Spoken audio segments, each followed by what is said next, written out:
Doctor గారు, ఇప్పుడు ఏ సమస్యకి పథ్యాహారం తయారు చేసుకోబోతున్నామో చెప్పండి? ఇప్పుడేంటంటే, ఈ బరువు అనేటువంటి సమస్య, అధిక బరువు అనే సమస్య చాలా మందికి ఉంటూ ఉంటుంది. బరువు తగ్గడానికి ఎందరో ఎన్నెన్నో ప్రయత్నాలు చేస్తూ ఉంటారు. ఏమవుతుందంటే, చాలా కష్టమైనటువంటివి ఏదో ఒక 10 రోజులో, 15 రోజులో చేయడం మానేయడం, దానివల్ల ఉపయోగం ఉండదు. అంతకంటే కూడా చక్కగా ఎక్కువ కాలం చేయగలిగినటువంటిది, బాగా ఉపయోగపడేటువంటిది, ఎలాంటి ఇతర సైడ్ ఎఫెక్ట్స్ లేకుండా ఉండేటువంటి ఒక పథ్యాహారం, బరువు తగ్గించుకోవాలి అనుకున్నటువంటి వాళ్ళకి చక్కటి రుచికరమైన పథ్యాహారం తయారు చేద్దాం.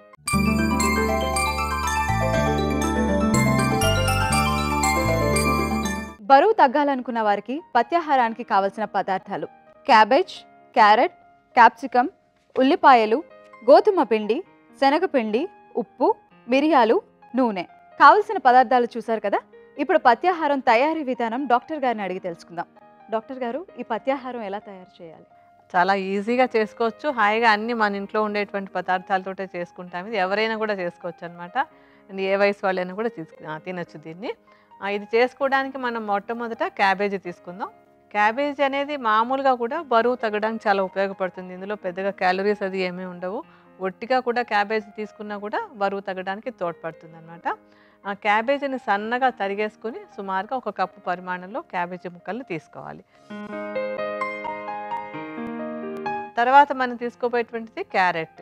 క్యారెట్ కూడా పచ్చి క్యారెట్, అన్నీ కూడా పచ్చివే వాడుతున్నాము. ఎందుకంటే పచ్చివి వాడుతున్నప్పుడు బరువు తగ్గడానికి అది చాలా బాగా ఉపయోగపడుతుంది. క్యారెట్ కూడా చక్కగా సన్నగా తురిమేసుకుని దాన్ని కూడా 1 కప్పు పరిమాణంలో మనం తీసుకోవచ్చు. అంటే ఇవన్నీ లెక్క ప్రకారమే ఉండాలని లేదు, కాస్త అటు ఇటు ఉన్నా కూడా పర్వాలేదన్నమాట. ఈ క్యారెట్ తురుమును కూడా క్యాబేజ్తో కలుపుకుందాం. తర్వాత క్యాప్సికమ్ కూడా బరువు తగ్గడానికి చాలా చక్కగా ఉపయోగపడేటువంటిది. ఎందుకంటే వెయిట్ లాస్ కోసం అడ్వైస్ చేసేటప్పుడు క్యాప్సికమ్ కూడా సలాడ్లో అది వేసుకోమని చెప్తాం. గ్రీన్ క్యాప్సికమ్ తీసుకుని దాన్ని కూడా చక్కగా సన్నగా ముక్కల్లాగా చేసుకుని ఈ ముక్కలు కూడా మనం ఇందులో కలుపుకోవాలి. ఆ తర్వాత ఉల్లిపాయలు కూడా బరువు తగ్గించుకోవడానికి చక్కగా ఉపయోగపడేటువంటివే. ఇవి కూడా సన్నటి ముక్కల్లాగా చేసేసుకుని మనం ఇందాక పెట్టుకున్నటువంటి వాటిలో కలుపుకుందాం.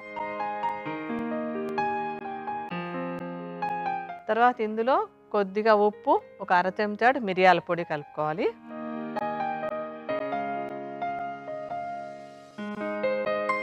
ఇప్పుడు అన్ని కూరలు తీసుకున్నాం కదా. ఈ కూరల్లో ఇందాక మనం చెప్పుకున్న ఏమేం కావాలి పదార్థాలని, కొంచెం శనగపిండి, కొద్దిగా గోధుమ పిండి కలుపుకోవాలి. శనగపిండిని 2 పెద్ద చెంచాల పరిమాణంలో వేసుకోవాలి.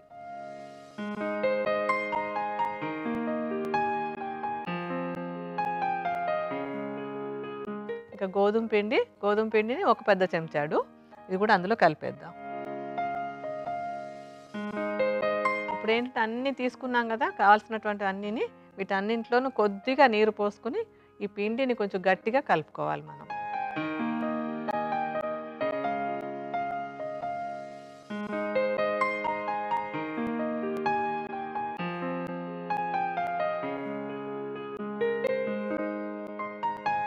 ఇదంతా బాగా కలిపేసుకున్నాక దాన్ని మనం ఇప్పుడు ఒక దోశలాగా, అంటే కొంచెం మందంగా ఉండేటువంటి ఊతప్పం అవి వేసుకుంటాం కదా, అలా వేసుకోవాలి.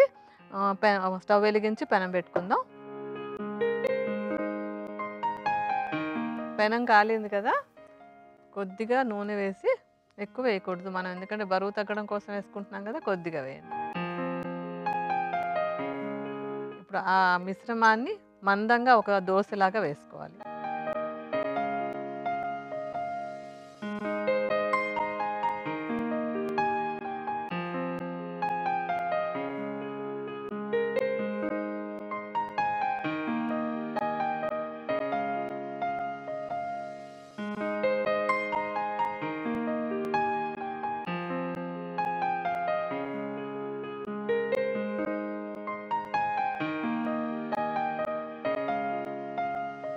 బాగా కాలింది కదా ఒక పక్కన అంతాను. ఇప్పుడు అలాగే రెండో పక్క కూడా కాలిందంటే మనకి పథ్యాహారం రెడీ అయిపోతుంది. దాన్ని మనం ఒక ప్లేట్లోకి తీసుకుందాం.